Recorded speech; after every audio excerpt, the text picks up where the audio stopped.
Assalamualaikum warahmatullahi wabarakatuh. Perkenalkan, saya Aries Kurniawan dari SDIT Al-Ummah Jombang dan kedua teman saya. Saya Yuliati Ningsih dari SD Negeri Jati Banjar Pelosok. Saya Wiwin Ika Suandari dari SD Plus Darul Ulum Jombang. Kami CGP Angkatan 10 Kabupaten Jombang akan menampilkan coaching supervisi akademik modul 2.3. Selamat menyaksikan. Yeay. Terpegang tangan dan berlari, singkirkan egomu oh kawan, demi negeri ini. Jadilah generasi emas, cerdas berkarakter itu kita, berjuang dan harus berani. Assalamualaikum, selamat pagi Bu Ika. Selamat pagi Pak Aris. Bagaimana kabarnya hari ini Bu Ika? Alhamdulillah Pak Aris, kabar saya baik-baik saja. Terus pundi Pak Aris kabarnya juga? Alhamdulillah saya juga sehat, syukurlah kalau Ibu hari ini dalam keadaan sehat. Iya Pak Aris. Oh iya, hari ini katanya Bu Ika mau ada coaching bersama Bu Yuli ya? Nggih, nanti sekitar jam 10 Pak, saya akan melakukan coaching dengan Bu Yuli.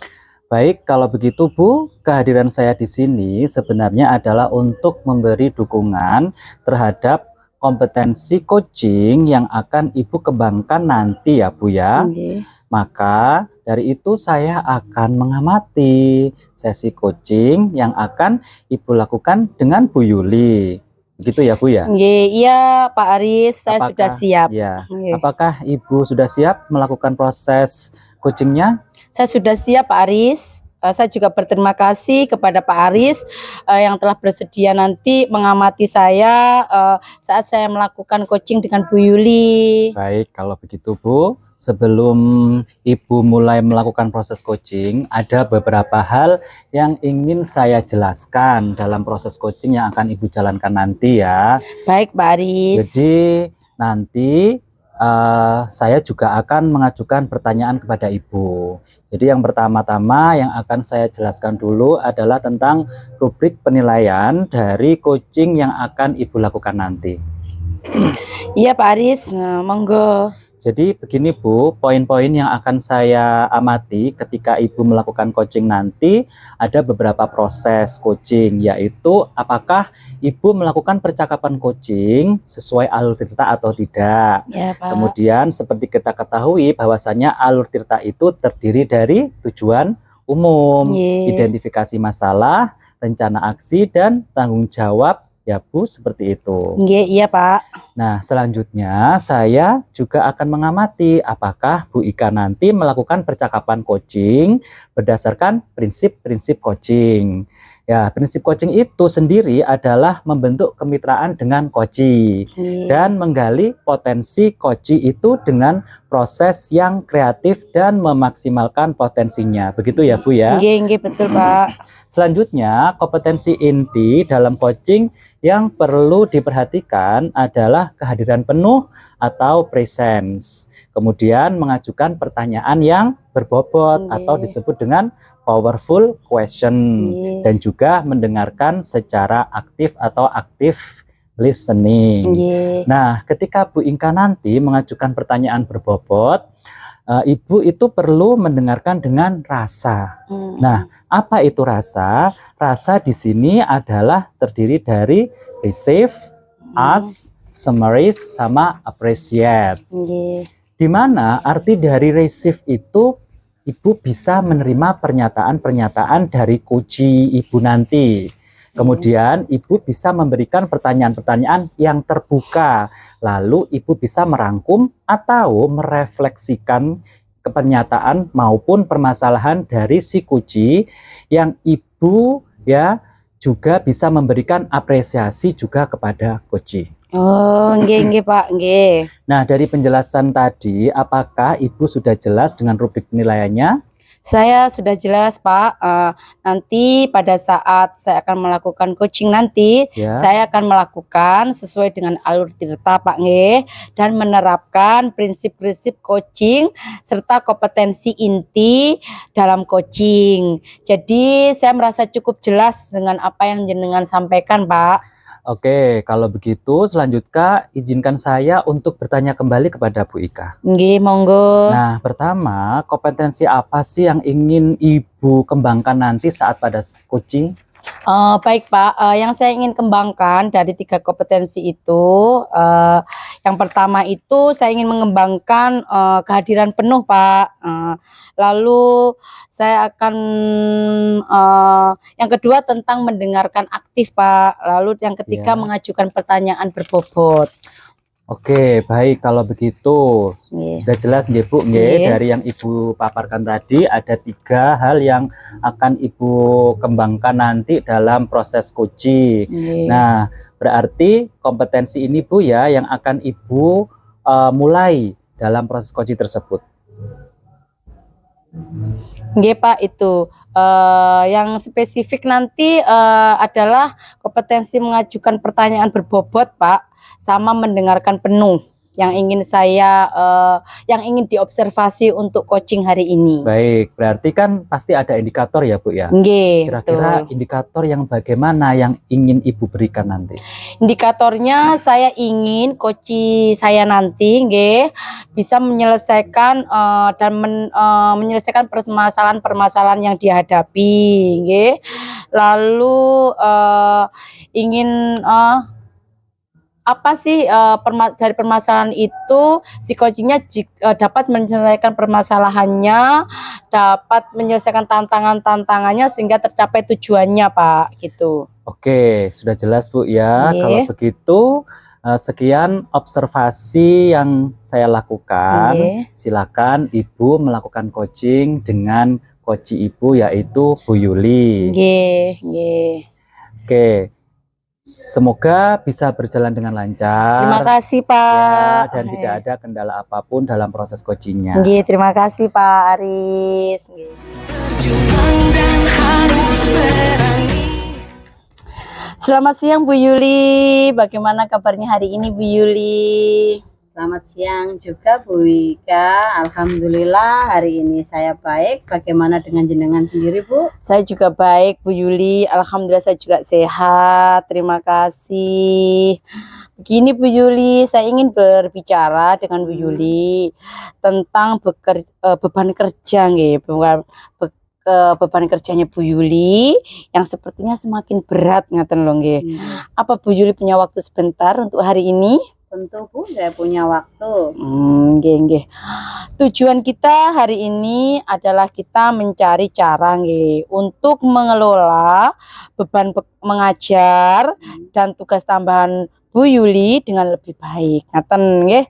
Kita ingin memastikan nggih Bu Yuli itu tidak merasa terlalu kewalahan ngaten lho nggih, dan tetap bisa bekerja dengan efisien. Setuju Bu Yuli? Iya Bu, setuju. Itu akan sangat membantu saya. Oh nggih, nggih. Mari Bu Yuli nggih, kita identifikasi dulu nggih, masalah utama dari Bu Yuli itu yang dihadapi apa ngene. Coba sekarang niku tugas-tugas yang paling membebani Bu Yuli itu apa nggih? Gini Bu. Untuk tugas yang membebani saya itu tugas mengajar harian. Nggih. Persiapan materi, Nggih. setelah itu penilaian tugas siswa, rapat-rapat, dan tugas administrasi seperti membuat laporan mingguan. Nggih. Nggih. Kegiatan ekstrakurikuler juga sering memakan waktu Bu, Nggih, di luar nggih, jam nggih. mengajar saya. Nggih. Belum lagi tugas CGP yang juga harus saya selesaikan dengan tepat waktu. Nggih, betul, betul. Nggih, saya mengerti itu Bu Yuli.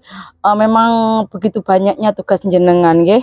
Sekarang mari kita lihat nggih, bagaimana kita bisa mengelola waktu nggih, dan tugas Bu Yuli itu mengelola waktu, tapi tugas Bu Yuli itu terselesaikan juga dengan baik. Apakah Bu Yuli sampun nggih mencoba teknik ngeten manajemen waktu tertentu sebelumnya dalam mengatasi masalah ini nggih?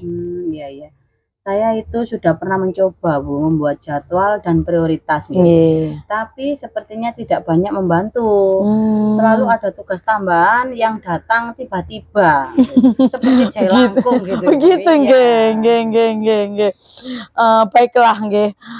Mari sekarang kita buat nggih rencana aksi ngaten Bu Yuli nggih untuk mengatasi masalah ini. Jadi pertama, saran saya terhadap Bu Yuli bisa menggunakan itu teknik ensolver matrik nggih Nggih. untuk mengelompokkan tugas berdasarkan kepentingan dan urgensinya. Itu nggih yang pertama.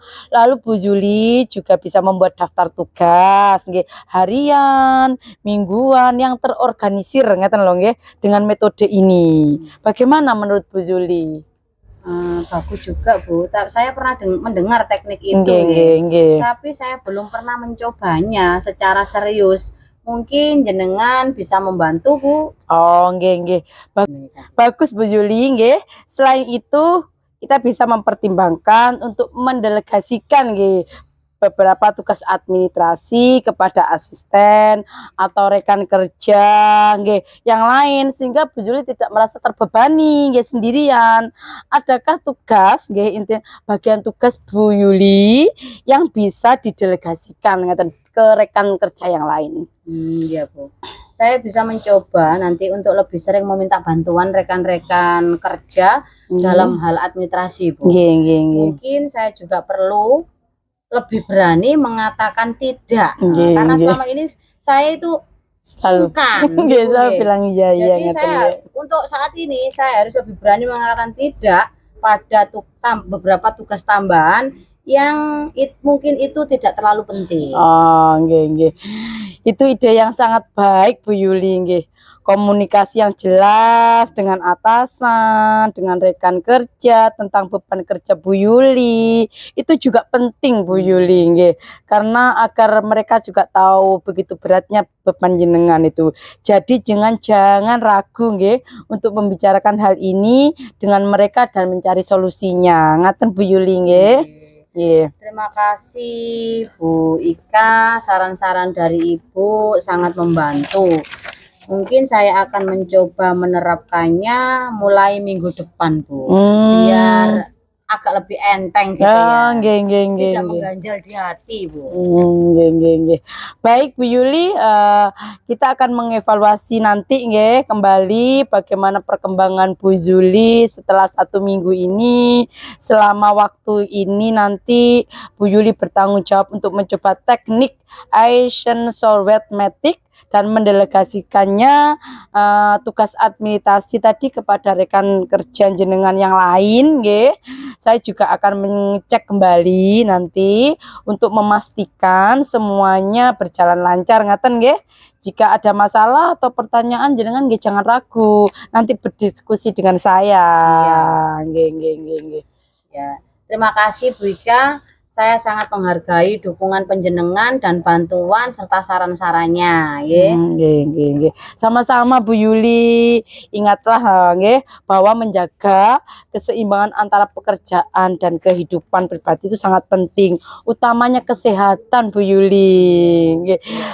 Sangat penting loh nggih menjaga kesehatan. Jadi jangan bekerja terus ngaten. Sekali-kali healing. Nggih leres. Terima kasih Bu Ika. Nggih, senang sekali Bu Yuli bisa membantu Bu Yuli dalam hal ini. Semoga berhasil, bermanfaat buat Bu Yuli. Terima kasih. Assalamualaikum. Waalaikumsalam warahmatullahi wabarakatuh. Terus torehkan prestasi. Halo Ibu Ika. Halo Pak Aris. Terima kasih sudah meluangkan waktu untuk sesi observasi ini ya. Nggih. Nah, sekarang saya mau tanya, bagaimana tadi perasaan Anda setelah melakukan sesi coaching tadi? Awal-awal saya sebelum melakukan coaching itu kayak deg-degan gitu Pak nggih, kayak cemas apakah sesuai dengan aturan coaching atau tidak. Tapi setelah berjalan dan sekarang kayak lega gitu. Tapi saya mungkin butuh refleksi ngeten nggih atas apa yang saya lakukan tadi. Ya, saya setuju Bu, bahwasanya saya melihat beberapa hal positif dari sesi tadi, di mana salah satunya adalah bagaimana Bu Ika itu menggunakan pertanyaan terbuka untuk mendorong refleksi mendalam dari Kuci. Nah, itu sangat efektif loh Bu, seperti itu. Ya, terima kasih Pak Aris. Saya tadi juga berusaha membuat Koci berpikir lebih nggih dalam tentang situasi mereka gitu loh, nggih. Iya, bagus sekali. Namun ada beberapa hal Bu Ika Nggih. yang bisa ditingkatkan ya dari Nggih. catatan saya ini, bahwasanya saya memperhatikan terkadang Bu Ika itu memberikan umpan balik langsung tanpa membiarkan Kuci itu mengeksplorasi jawabannya terlebih dahulu. Bagaimana menurut Bu Ibu? Nggih, saya memang menyadari. Iya. Kadang-kadang itu saya merasa perlu memberi panduan lebih langsung gitu loh. Iya. Nggih, nggih, nggih. Itu bisa dimengerti kok Nggih, Bu. nggih. Mungkin kita bisa mencoba pendekatan yang lebih fasilitatif Nggih, nggih. pada sesi berikutnya, misalnya dengan menanyakan bagaimana Kuci itu bisa menemukan solusi sendiri sebelum memberikan saran. Bagaimana menurut pendapat Anda? Nggih, nggih, saya pikir itu ide yang bagus. Saya akan mencoba pendekatan tersebut, Pak Aris. Iya, saya pikir itu ide bagus juga ya Bu. Terima kasih. Saya selalu berusaha menciptakan hubungan yang baik ya antara Bu Ika sebagai coach dan juga coachingnya. Nah, selain itu saya juga melihat bahwa Bu Ika itu sangat mendukung Kuci dan menciptakan lingkungan yang aman bagi mereka untuk berbicara. Itu sangat penting, Bu. Nggih, nggih, Iya. nggih, nggih, nggih. Nah, oke, selanjutnya Ibu, saya ingin menanyakan tentang rencana tindak lanjut. Nggih, nggih. Kira-kira apa yang ingin Ibu capai dalam sesi coaching berikutnya?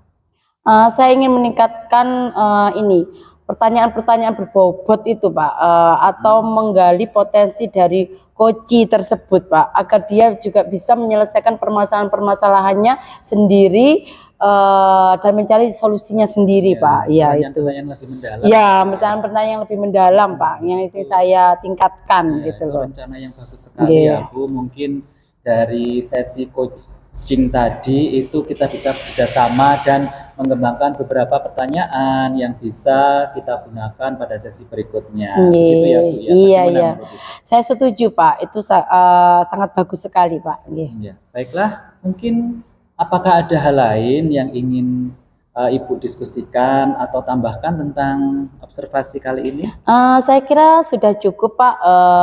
Terima kasih atas umpan balik dan masukannya dari Pak Aris terhadap saya selama coaching tadi untuk peningkatan saya. Ya, sama-sama Bu Ika. Saya sangat senang sekali ya bisa bersama dengan Bu Ika. Sekarang mari kita tanda tangani dokumen ini ya sebagai tanda kita setuju dengan rencana tindak lanjut ini. Bu Nggih, Ika. tentu saya akan menandatanginya Pak. Saya setuju. Nggih. Ya, terima kasih ya Bu Ika. Nggih. Saya menantikan perkembangan Anda pada sesi selanjutnya. Semoga lebih berhasil lagi. Nggih, betul Pak. Terima kasih Pak Aris.